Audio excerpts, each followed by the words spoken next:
अस्सलाम वालेकुम नाज़रीन, मां अली हसन ख़ास के लिए तव्हां ॾिसी रहिया आहियो सियालाबाद न्यूज़। नाज़रीन, हिन वक़्तु मां सियालाबाद शहर में मौजूदु आहियां ऐं हिते राति खां वठी बारिश शुरू आहे ऐं तमामु घणो हिते मींहुं वसियो आहे, पाणी गॾु लॻो पियो आहे। असां हितां जे माण्हुनि खां हाल अहिवाल पुछंदासीं त उहो हिन बारे में ॾिसूं त छा था चवनि। जी बाबा, असांखे त हिते ॾाढी तकलीफ़ आहे।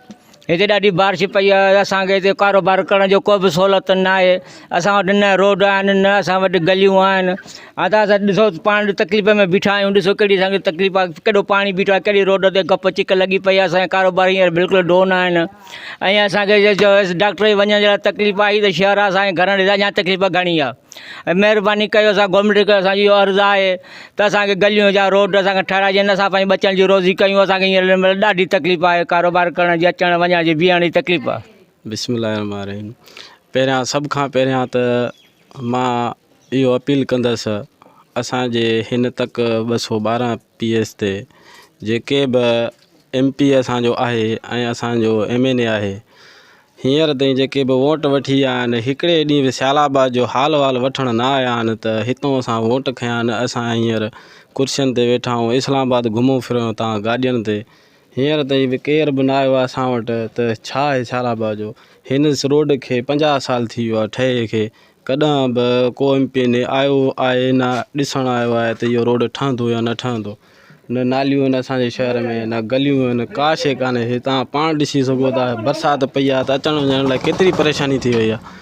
असां बस वारनि खे चई चई थकिजी पिया आहियूं त असांखे हितां फाटक ॾिनो वञे, फाटक बि कोन था ॾियनि। असां परते अचण वञण लाइ असांखे केॾी तकलीफ़ आहे। माण्हू को अचे वञे कोन, सुबुह खां वेठा आहियूं जा को माण्हू ई कोन्हे, को दुकानदारी खोले वेठा आहियूं, बरसाति जे करे को माण्हू कोन थो अचे। हाणे असां किथां रोज़गार कयूं। सियालाबाद शहर आहे, हिते का शइ मिले ई कान थी। छो कान थी मिले? रस्तो कोन्हे को। हाणे रस्तो हूंदो त का शइ मिलंदी न। असां वरी बि MP MNA साहिब खे, साईं बराड़ शाह असांजो MNA साहिबु आहे, उनखे असां चवंदासीं त बराए महिरबानी सियालाबाद शहर जो दौरो कयो, ॾिसो जंहिं शइ जी ज़रूरत आहे त ॿियो न त रस्तो त असांखे ॾियो। रस्ते जी तमामु घणी तकलीफ़ आहे। वधीक हाणे असां कुझु नथा चई सघूं, कंहिंखे छा चऊं, कंहिंखे बुरो भलो चऊं, नथा चई सघूं। वधीक असां इहो ई महिनत कंदासीं, इहो ई हुननि खे अपील कंदासीं तव्हां भाइरनि जे थ्रू, बाबा अचो ॾिसो सियालाबाद जो छा हाल लॻो पियो आहे, ग़रीबनि जी कुझु मदद कयो। साईं, सियालाबाद जी हालत तव्हां पाण ॾिसो था पिया। दुकाननि जे ॿाहिरां चौधारी पाणी बीठो आहे। असां दुकान सुबुह वठी वेठो, न का गाॾी जे अचे थी त गाॾी होसिताणी बि पाणी बीठो आहे। पर हिते को इंतिज़ामिया सही कान्हे। जेके अचनि था पंहिंजा पेट भरे हलियो था वञनि। बाक़ी शहर जी को अॼु ताईं कंहिं सार संभाल न लधी आहे।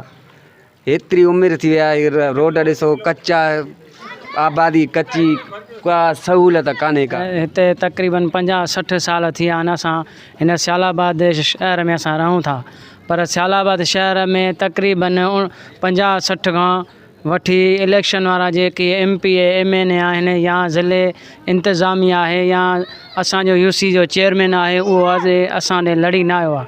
ॾिसो त तक़रीबन 2-2.5 फुट पाणी बीठो आहे। उन जे लिहाज़ सां असांजा नंढड़ा ॿारनि खे तंगी ऐं दुकानदार अच वञ, जेकी गाॾी अचे थी उहा माना किरी थी पए, उनखे रस्तो अॻिते कोन्हे। MP MNA असां वटि कोन आहिनि, का बि माना सहूलियत रोड जी न आहे। के गुज़ारिश कंदुमि त जेके वॾा उहिदेदार आहिनि उन्हनि खे गुज़ारिश कंदुमि त हे नंढड़ो सियालाबाद जो शहर आहे, उन सियालाबाद जो कुझु क़दुरु कयो वञे। ॾिसो था त कीअं सूरत लॻी पई आहे। रस्ता रोड ख़तमु आहिनि, पाणी जिथे किथे घिटियुनि में पाणी बीठो आहे। त रोड रस्तो हुजे, को अचण वञण लाइ सहूलियत हुजे, को ग्राहक परे वारो आहे, को वेझे वारो को अचे। हिते सफ़ा परेशान हालत में ॾिसो त चौधारी पाणी अॻिते पोइते, हे खॾा लॻा पिया, धुबण थी वियूं। हिते हाणे कोन्हे सूरत हाल, यानी की न रस्तो आहे, न रोड आहे, न को आवाम खे सहूलियत न आहे। कुझु ई कोन्हे। सियालाबाद में मींहुं वसियो आहे, आवाम परेशान लॻो पियो आहे। घर सभु शइ ॿुॾी वियो आहे, माण्हुनि जा इलाही घर किरी पिया आहिनि। असां पाण परेशान लॻा पिया आहियूं, ग्राहक अचे ई कोन थो। 2-3 ॾींहं थिया आहिनि वेठा आहियूं। बाबा हो त वोट वठी गुम थी विया न, पहिरियों आया न हाणे आया। बाबा हे अबे ॾाढे खां कमु थींदा, वरी ईंदा, वरी असां ई झुमरियूं पाईंदा। जी मींहुं वसियो पियो आहे, रस्ता रोड बंदि लॻा पिया आहिनि, हर माण्हू परेशान लॻो पियो आहे। का सहूलियत न आहे, कुझु बि न आहे। हर माण्हू परेशान आहे, माल मता हर शइ।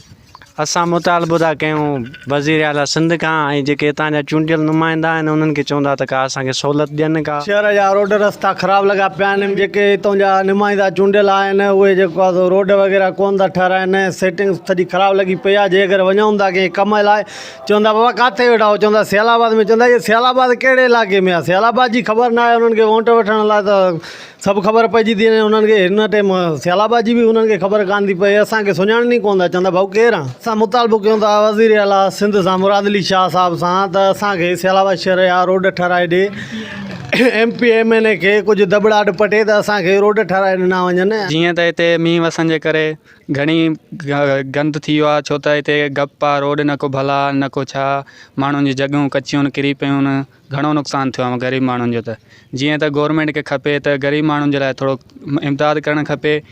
बाबा हे कारोबार तव्हां ॾिसो था पिया, सियालाबाद जा चूंडियल नुमाइंदा जेके आहिनि वोट वठी हली था वञनि, असां इहा हालत आहे, असांजी हालत पोज़ीशन ॾिसो बाबा, को बेरोज़गारी वेठा आहियूं, को रोज़गार न आहे, पाण पचायूं पाण खाऊं था, को ग्राहक जो को आहे सहूलियत आहे कान, ग्राहक कयूं वेठा बि रोड ते आहियूं, सुबुह को वठी इहो कमायो आहे जेको ॾिसो था तव्हांजे साम्हूं आहे। मुतालबो कयूं था असां मुराद अली शाह वारनि खे त बाबा असांखे थोरो हेल्प कई वञे, ॾिसो हेॾे अचे त असांजी हालत छा आहे।